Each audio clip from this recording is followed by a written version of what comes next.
এই কওমির ভাইরাই আন্দোলনকে সক্রিয় করেছিল 18 জুলাই থেকে। বাংলাদেশের প্রতিটা শ্রেণী পেশার মানুষ এই আন্দোলনকে সক্রিয় করেছিল 18 জুলাই থেকে। আমাদের পক্ষে কিছুই সম্ভব না আল্লাহ যদি না চান।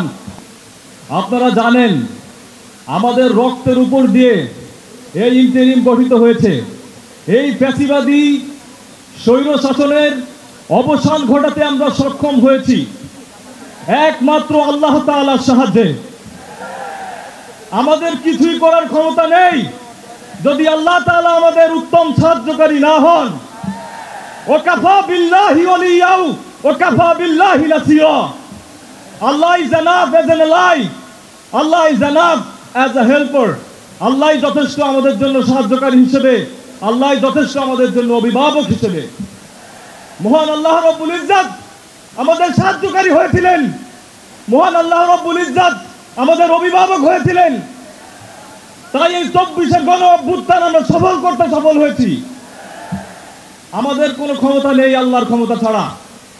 সম্মানিত উপস্থিতি, আপনারা জানেন আমি ভয়ের সাথে হৃদয় ভরা দুঃখ নিয়ে স্মরণ করছি এই 19শে জুলাইকে, যেদিন ইন্টারনেট শাটডাউন করে দেয়া হয়েছিল বাংলাদেশের প্রতিটা জায়গায়, গণহত্যা চালানো হয়েছিল প্রতিটি জায়গায়, বলা হয়েছিল ইন্টারনেট এমনি এমনি বন্ধ হয়ে গিয়েছে। আমি আরো স্মরণ করছি সেই ফ্যাসিবাদীদের যারা স্বৈরাচারী খুনি হাসিনার সাথে বৈঠক করেছিল। আজকে তারা শিল্পপতি ছিল, বাংলাদেশের সবচেয়ে ক্ষমতাধর ব্যক্তিবর্গ, এবং শেখ হাসিনাকে তারা শক্তি ঢুকিয়েছিল এবং বলেছিল এই আন্দোলনকে দমাতে আমরা আপনার পক্ষে আছি। কিন্তু আল্লাহর ইচ্ছায় তারা সফলতা অর্জন করেনি, কারণ জালিমরা কখনো সফল হয় না। আপনারা জানেন আমার পাবলিক ইউনিভার্সিটির ভাইদের যখন দমন পীড়নের পরে তাদের আওয়াজকে দমিয়ে ফেলা হয়েছিল, এই প্রাইভেটের শিক্ষার্থীরা বুকের তাজা রক্ত দিয়ে এই আন্দোলনকে সক্রিয় করেছিল। এই কওমির ভাইরাই আন্দোলনকে সক্রিয় করেছিল 18 জুলাই থেকে। বাংলাদেশের প্রতিটা শ্রেণী পেশার মানুষ এই আন্দোলনকে সক্রিয় করেছিল 18 জুলাই থেকে। আমাদের পক্ষে কিছুই সম্ভব না আল্লাহ যদি না চান। আমি বারে বারে একটি কথাই বলবো, আমি স্মরণ করছি ফ্যাসিবাদী সেই সময়কাল যখন শিবির সন্দেহে আমাদের সনাতন ধর্মাবলম্বী ভাই বিশ্বজিৎকে দিবালোকে হত্যা করেছিল।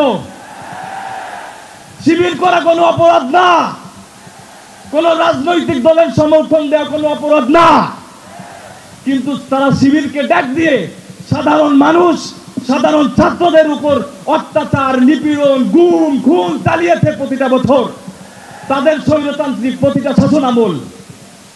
আপনারা জানেন তারা যে নির্বাচন করেছে গত 3 টার্মে, বাংলাদেশের মানুষের নির্বাচনের ভোটের অধিকার তা দিতে পারেনি। জামাত ইসলামের আজকের এই 7 দফা যে প্রপোর্শনাল রিপ্রেজেন্টেশন বা পিয়ার পদ্ধতির প্রস্তাব এসেছে, সেটা সকল বাংলাদেশের মানুষের ভোটাধিকার এবং ক্ষমতায় যাওয়ার সুষ্ঠু প্রক্রিয়ার একটি পরিচায়ক। আমি আমার বক্তব্য বেশি দীর্ঘায়িত করব না, এটুকুই বলবো আজকের এই ঐতিহাসিক সমাবেশ যদিও আয়োজক বাংলাদেশ জামাত ইসলামী, কিন্তু এই আয়োজন, এই আজকের সমাবেশ পুরো বাংলাদেশের। আমি দেখতে পাচ্ছি পুরো বাংলাদেশ এই সমাবেশে, আমি দেখতে পাচ্ছি প্রতিটা মানুষের ভালোবাসা এই জুলাইয়ের প্রতি, আমি দেখতে পাচ্ছি প্রতিটা শহীদ পরিবার এবং আহত যোদ্ধা। আর এই 7 দফার সফলতা কামনা করি এবং আল্লাহ তাআলা আমাদের এই জুলাই সনদ এবং ঘোষণাপত্র বাস্তবায়ন করার তৌফিক দান করুন। খুনিদের বিচার বাংলার মাটিতে নিশ্চিত করার তৌফিক দান করুন।